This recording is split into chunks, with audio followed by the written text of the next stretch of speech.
Morning everyone. जैसा कि हमने कल के वीडियो में भाषा के बारे में पढ़ा था और मुझे आशा है कि आप सभी को वो वीडियो अच्छी लगी होगी और काम आया होगा।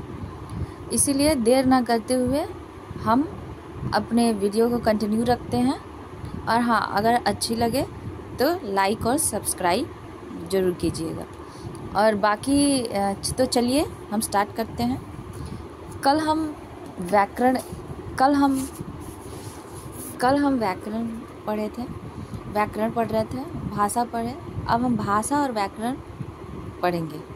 तो चलिए स्टार्ट करते हैं। भाषा और व्याकरण में अन्योन्याश्रय संबंध है।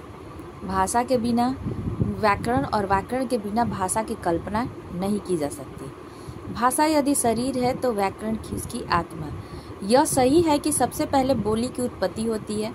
जब उसमें साहित्य की रचना होने लगती है तब वह भाषा का रूप लेने लगती है। फिर अंत में व्याकरण की उत्पत्ति होती है। दूसरे शब्दों में हम कह सकते हैं कि भाषा आगे आगे चलती है और उसके पीछे पीछे व्याकरण। भाषा के में एक रूपता लाने के लिए उसे कुछ नियमों से बांधा जाता है। यही नियम व्याकरण है।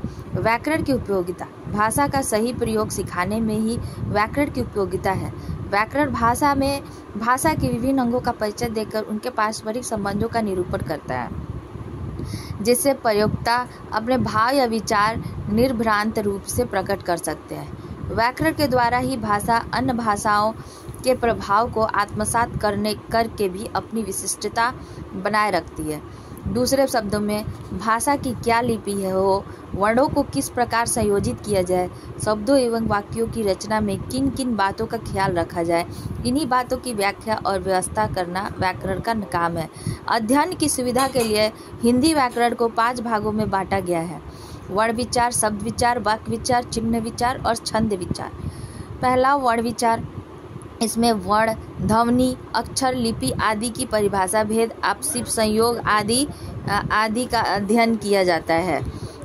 शब्द विचार। इस अध्ययन में शब्द की परिभाषा, भेद, उत्पत्ति, रचना, रूपांतर, प्रयोग, अर्थ आदि का अध्ययन किया जाता है।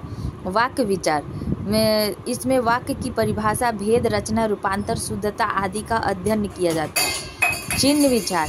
इसके अंतर्गत वाक्यों में प्रयोग किए जाने वाले विभिन्न चिन्हों का अध्ययन किया जाता है। 5वां छंद विचार। इसमें रस, छंद, अलंकार आदि की परिभाषा, स्वरूप, भेद आदि का अध्ययन किया जाता है। अब आइए लिपि। भाषा की ध्वनियों को विशेष चिन्हों द्वारा लिखित रूप दिया जाता है। वास्तव में लिपि का आविष्कार भाषा के द्वारा अभिव्यक्त बातों को दूरवर्ती व्यक्ति पर तक लिखित रूप से पहुँचाने अथवा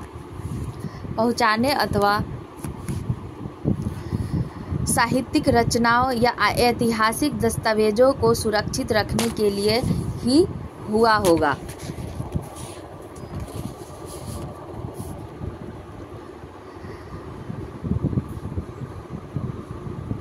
आज यद्यपि दूरभाष आदि से अत्यंत दूरस्थ व्यक्ति से हम बात कर सकते हैं, किंतु भाषा के लिखित रूप की उपयोगिता कम नहीं हुई। लिपि भाषा का अटूट अंग नहीं है। कोई भाषा किसी के लिपि में लिखी जा सकती है, किंतु ध्वनियों के अनुरूप भाषा के किसी विशेष लिपि में ही सही ढंग से लिखित रूप दिया जा सकता है। हिंदी की लिपि देवनागरी है। हिंदी में उच्चारण के अनुरूप ही लिखा जाता है। ई की मात्रा अवश्य ही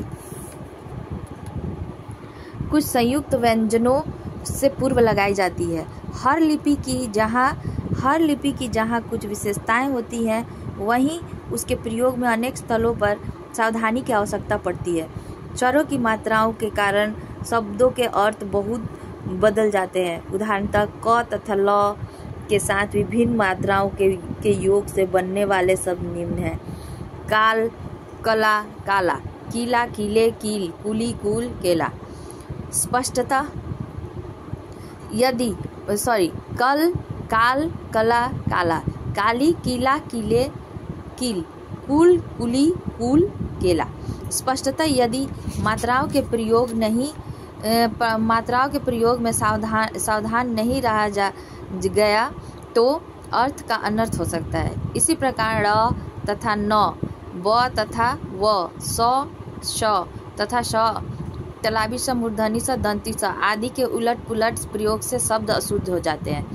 र ध्वनि के अनेक रूप हैं, इनमें भी अशुद्धि होने का पर्याप्त संभावना है। संयुक्त व्यंजनों का प्रयोग भी सावधानी से करना चाहिए। परीक्षा की दृष्टि से भी शुद्ध शब्द का प्रयोग आवश्यक, अन्यथा अंक कट जाते हैं।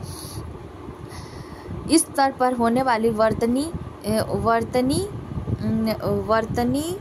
संबंध अशुद्धियों वाले शब्दों की सूची दी जा रही है। परीक्षार्थी को चाहिए कि अशुद्धियों से बचते हुए शब्दों के शुद्ध रूपों को व्यक्त करे। मात्राओं की अशुद्धियाँ। अ, आ की अशुद्धियाँ।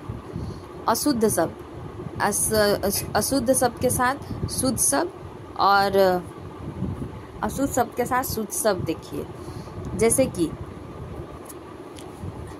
अधीन। अधीन का शुद्ध शब्द अधीन, इसमें आकार था जो कि हट गया और शुद्ध हो गया अधीन। ऐसे ही आगंतुक। आगंतुक अशुद्ध है, उसमें आकार लगा दिया जाएगा तो वो शुद्ध हो जाएगा और वो आगंतुक हो जाता है। आत्यंत।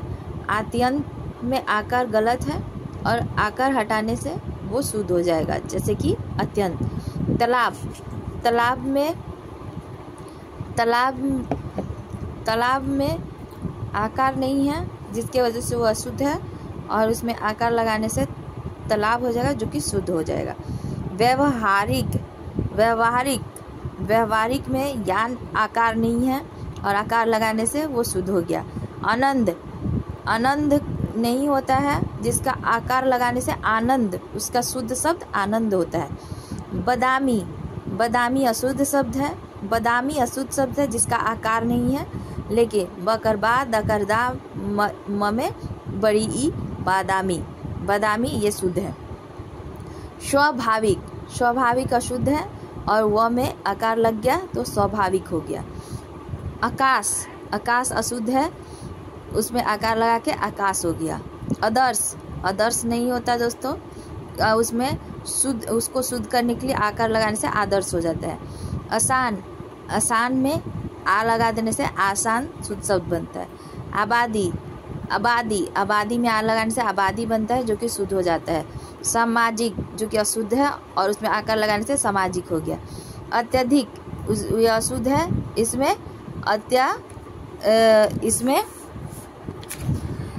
इसमें अत्यधिक होगा, अत्याधिक नहीं होता है। आविष्कार नहीं होता है, इसमें आकार लगा देने से आविष्कार शुद्ध हो जाता है। शारीरिक नहीं होता है, शारीरिक होता है। इष्ट नहीं होता है, उसमें बड़ी ये उसमें इष्ट ये वाला नहीं, इष्ट होता है, बड़ी ना के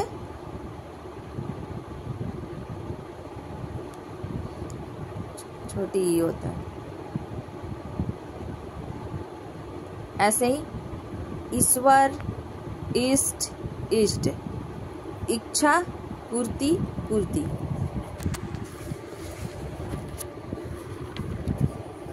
अब बाकी सब ऐसे ही अशुद्ध शब्द के शुद्ध शब्द है। और जैसे रीति में त में बड़ी को छोटी कर दिया जाता है। क्योंकि में